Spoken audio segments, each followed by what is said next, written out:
comment, en tant que professionnels, nous pouvons nous créer une représentation de la culture de l'autre afin d'accueillir la vulnérabilité en contexte d'exil.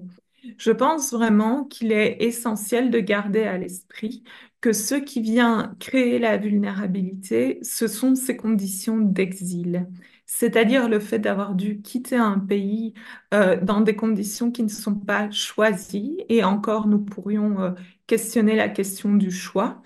dans la mesure où je pense vraiment qu'il est essentiel de ne pas considérer ces personnes qui sont exilées comme uniquement des victimes.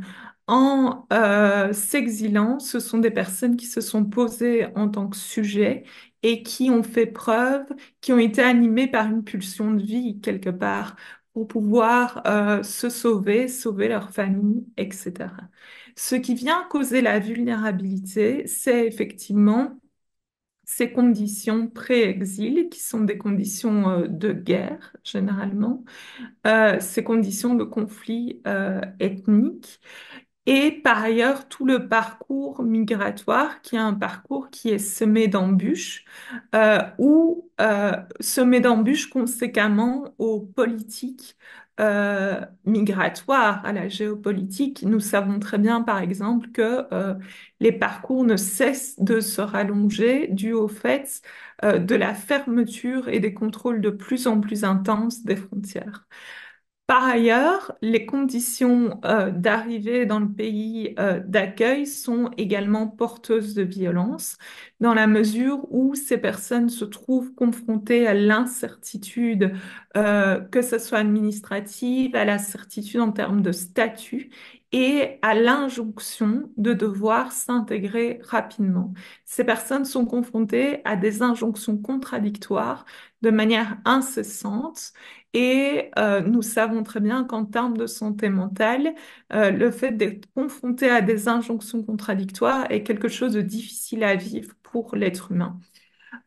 Donc vraiment rappeler que la vulnérabilité est quelque part circonstancielle de ces différentes étapes et de ce qui a aussi été connu avant l'arrivée dans le pays dit d'accueil.